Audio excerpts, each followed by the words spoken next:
How many licks does it take to get to the center of a Hostess snack cake? None. You just need one big bite and then a finger. You've entered the GEN Xperience. I'm Victor, and I was there peeling back the foil and taking a great big bite of my own ding-dong. What about you? Do you remember those delicious Hostess morsels and the fun-loving mascots whose names were, quite frankly, Hostess ding-dongs, fruit pies, and Twinkies. a sexual play on words just asking to be exploited?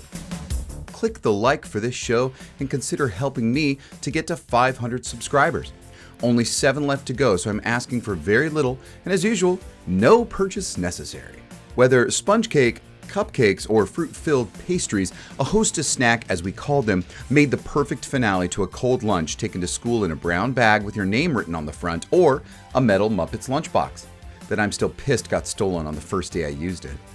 Anyway, along with your bologna sandwich, maybe celery with peanut butter on it, and a 10-cent milk from the cafeteria, you waited with anticipation to bust open that wrapper for the climax of lunch, that sweet cream center reward.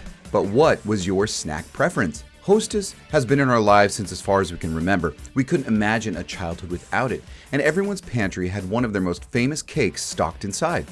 As for those cute cartoon mascots with the innuendos for names, they have faded from the view of the general public. And while their survival wasn't always certain, the Hostess snack cakes are still alive and kicking for your necessary sugar rush. They are just less exciting without a friendly buddy on the front marketing to your kids. It was the everyman's snack cake. Entenmann's was for the hoity-toity, and Little Debbie was the cheap knockoff. Their wholesome little young lady couldn't do for snack cakes what Hostess Mascots did. Oh, all except Nutty Buddy. Don't touch my Nutty Buddies. If you didn't have a cute cartoon mascot on the box, was it really even good enough for your kids? Fruit Pie the Magician here at the Franklin School. What do kids like best about Hostess fruit pies? I like the crust best. It holds thin, quite thin. I like fruit, and that tomato's got a lot of fruit in there. I like cherry best. Apple. And that says it all. Hostess fruit pies, Twinkies, cakes, and cupcakes. Fresh snacks with a snack in the middle. Twinkie the Kid, Fruit Pie the Magician, Happy Ho Ho Ho. Wait a minute. Just to say them in a row, out loud, it's pretty clear someone in Hostess marketing had a great sense of humor. It was a simpler time at their inception, and these obvious innuendos flew right over most people's heads. And some of their alternate meanings hadn't even been coined by those of us with dirty minds. I'm sure we all quietly giggled at Ding Dong, but Fruit Pie the Magician, he coasted right by. To be fair, I didn't enjoy his fruitiness until a little older, but then again, his load of thick custard was a mouthful to handle. Tell me, did you like fruit pies? There wasn't an endless selection of Hostess snacks, but there was a good variety to keep you torn between which one to get on your next shopping trip. And sadly, Mom was only gonna pick one. But which? Twinkies, the hallmark of the brand. This golden sponge cake, originally flavored banana, first used their mascot to market on the Howdy Doody show back in the 1950s. This classic mouthful, with the happy-go-lucky cowboy who used his lasso to wrangle you in so you could finger his cream filling, was about as Hostess as you could get. Then there was cupcakes, moist chocolate with a frosted shell on top and just that oh-so-perfect cream swirl drizzled across the top like lace. And the ding-dongs. We never questioned why you had to open a foil wrapper on this one just to taste the hardened chocolate-covered hockey puck and its light creamy center. We just had fun doing it. The ho-ho. Perhaps for those of us who prefer the more tube-like shape to their ding-dong, the ho-ho had you covered. A rolled treat complete with spiral cream center to easily wrap your lips around. It is said the ho-ho is based on a Swiss roll. More like a log, if you ask me. Then there was the fruit pies, a glazed pie crust outer shell holding back oozing, unnaturally bright, scrumptious custard that, if not careful, would shoot out everywhere, having us wiping the sides of our mouths. And then there was the snowballs. Yes, snowballs. They could have just left off the S. Chocolate cream puffs covered in marshmallow and sprinkled with coconut sound more like a hot date than one famous snack.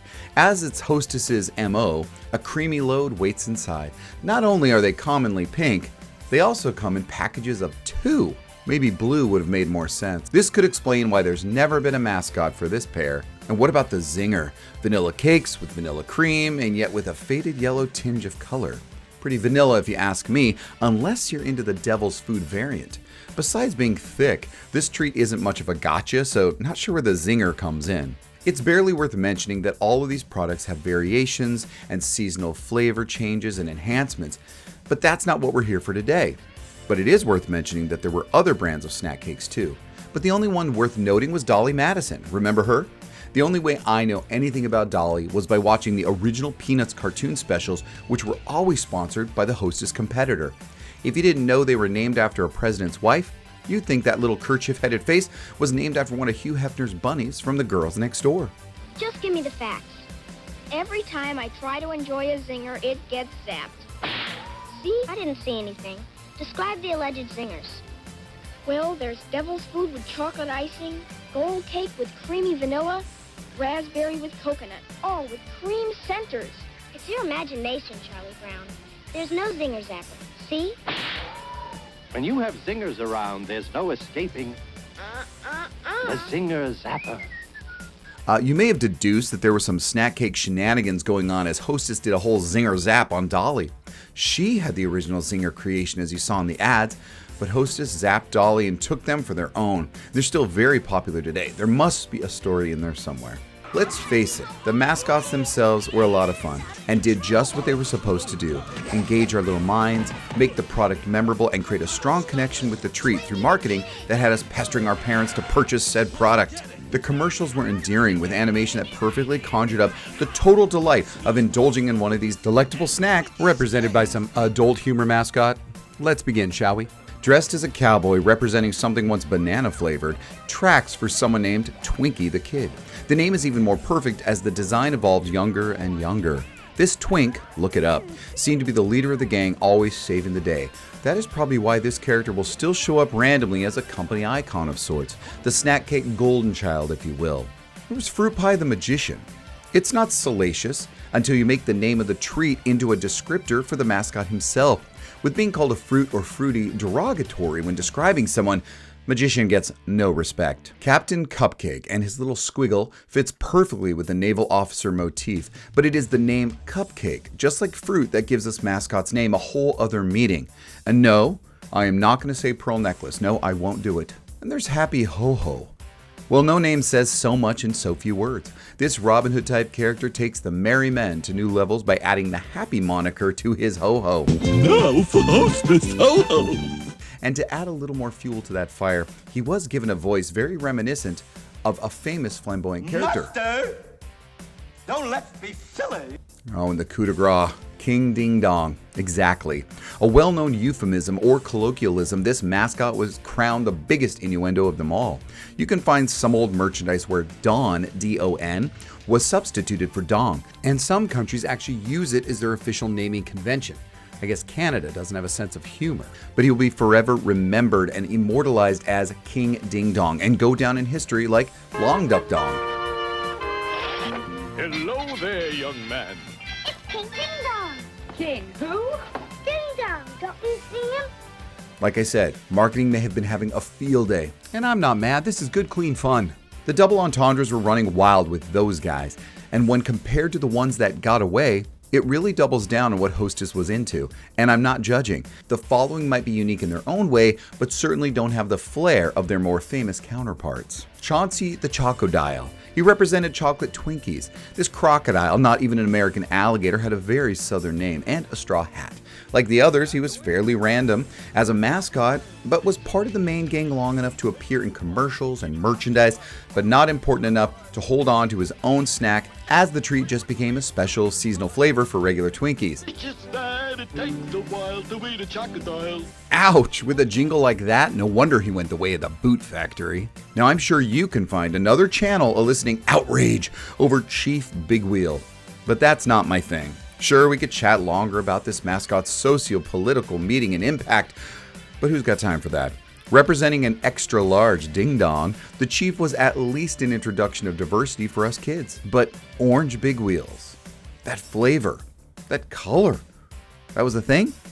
Let's just move on and say retirement was probably best for the Chief. Then there was Susie Q. This little girl, perhaps a cheerleader that only appeared on a couple of random pieces of merchandise, but never on the product herself, is perhaps why she couldn't hold on. Where would she fit in this random group of anthropomorphic baked goods? After 2 failed reboots and cancellations, the Suzy Q has finally been discontinued as of 2020. The odd man or woman out, she and her layers of devil's food cake with sweet cream in between just couldn't keep the public's attention, even when she went all banana flavored. With no suggestive names for these retired mascots, it stands to reason that Hostess is all about a little snack with a side of innuendo. Still, may they rest in peace. Today, with the exception of honey buns, the boring-ass names donuts, coffee cake, Danish, and wheat bread are all too white bread for this guy, but the OG snack cakes are names you don't mess with. So quietly giggle away or outright embrace the wild side of Hostess Snack Cakes that hit their peak in the GEN Xperience.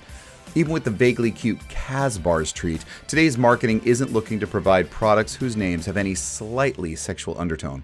With that said, you'll notice that those much-loved popular Hostess cartoon mascots have been quietly and completely removed from packaging since 2017. It had started before in 2012, the year Hostess shut down. Luckily, Hostess brands re-emerged in 2013, and an updated Twinkie the Kid showed up on packaging. I don't even want to begin to tell you what I see when I look at that new design.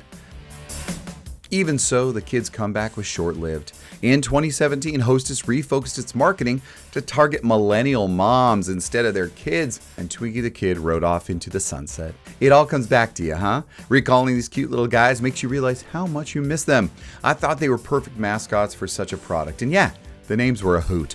Oddly, Hostess looked to name a new mascot in 2020.